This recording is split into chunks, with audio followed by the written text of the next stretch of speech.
Welcome to the Dark Side et bienvenue dans cette vidéo consacrée à Michael Myers et à la saga de films Halloween. Saga culte initiée en 1978 par Halloween, la nuit des masques, John Carpenter s'initie le début d'une saga devenue culte. Il faut savoir une chose, c'est que John Carpenter est l'un des maîtres de l'horreur et un réalisateur juste extraordinaire. Il signe des films comme The Thing, New York 1997, Fog ou encore un film qui est devenu culte, Les aventures de Jack Burton dans les griffes du mandarin. Emblématique du sous-genre slasher, Halloween fera frémir de peur des générations entières.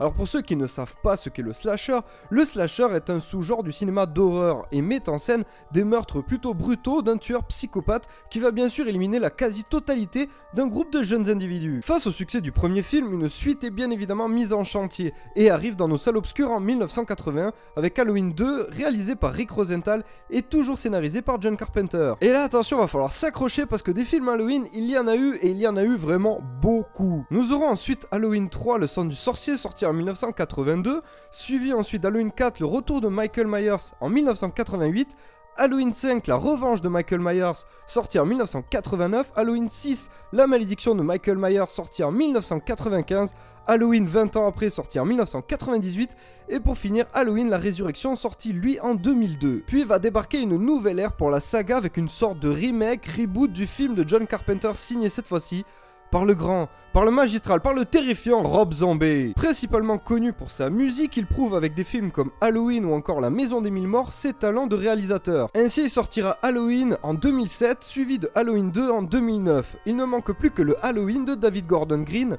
qui sortira dans nos salles le 24 octobre 2018. Au total, c'est près de 11 films qui ont traumatisé le public pendant près de 40 ans. Mais alors comment expliquer cette longévité, surtout face à une concurrence aussi acerbe? En effet, Halloween n'est pas le seul slasher, il en existe des tonnes avec des personnages iconiques comme Freddy Krueger ou encore la poupée démoniaque Chucky ou encore Jason de la saga Vendredi 13. Comme tout bon slasher, tout tient à la peur que va susciter le personnage principal, soit le meurtrier. Ici, le meurtrier est très particulier. En effet, Freddy par exemple tue dans les rêves mais présente aussi un petit côté lâche quand la situation va tourner mal. Un peu comme Chucky qui est un véritable psychopathe mais qui présente certaines faiblesses. Jason, même s'il est un mort-vivant, a aussi ses faiblesses et non des moindres sa propre mère. Faiblesse que Freddy utilisera largement dans le long métrage Freddy contre Jason. En effet, le démon des rêves va utiliser le souvenir de sa mère afin d'affaiblir notre mort-vivant préféré. Dans Halloween, le personnage principal porte le doux nom de Michael Myers, et Myers est tout bonnement terrifiant. Il va terrifier la ville d'Haddonfield dans l'Illinois pendant des années. Il faut savoir que Michael a tué sa propre sœur à coups de couteau de cuisine alors qu'il n'avait que 6 ans.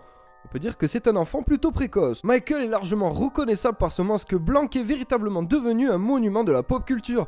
Pour preuve, le groupe Slipknot s'en est largement inspiré. Ce masque n'est pas n'importe quel masque, car c'est le visage de William Shatner dans la série Star Trek.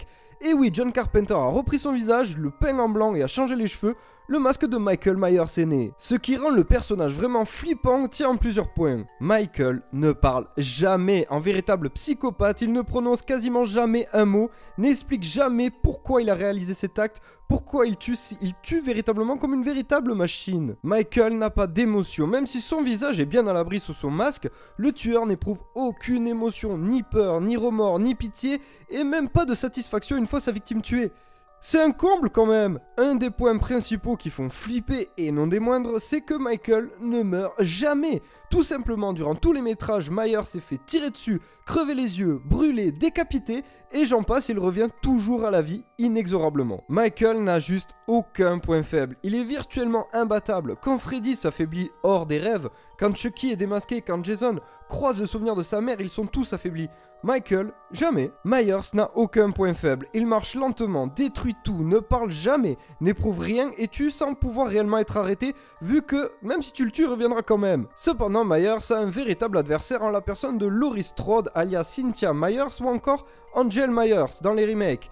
Bon, va falloir arrêter de lui changer de nom à chaque épisode parce que ça va vite devenir compliqué. Celle-ci tiendra le tueur fou en échec pendant près de 8 films, un sacré bout de femme qui de par sa force de caractère est devenue elle aussi tout aussi culte que le tueur qui la pourchasse. Au total, Michael Myers aura tué plus ou moins 70 personnes quand même. C'est la fin de cet épisode et j'espère qu'il vous a réellement plu. N'hésitez pas à lâcher un gros pouce bleu, vraiment. Ça aide à faire avancer la chaîne. Dans les commentaires, dites-moi ce que vous avez pensé de cette vidéo. Si vous avez aimé, moins aimé, si vous voulez un prochain épisode sur quelque chose d'horrifique, ou voilà, si vous avez des idées d'épisodes dans les commentaires, dites-les moi, ça me fera super plaisir. N'hésitez pas à partager cette vidéo si le corps vous en dit, n'hésitez pas à vous abonner à la chaîne si ce n'est toujours pas le cas, et n'hésitez pas à nous rejoindre sur les réseaux sociaux, que ce soit Facebook, Twitter ou encore la force et bien le côté obscur c'est mieux, parce que véritablement on se marre. Prochainement il va y avoir une vidéo qui sera consacrée à des théories sur Stranger Things la saison 3, et ensuite il y aura une vidéo surprise que je prépare déjà depuis 1 mois et demi, 2 mois, qui va enfin sortir et qui franchement va être juste énorme. C'est un projet qu'on n'a jamais fait sur la chaîne, donc ça va vraiment être excellent, pardon.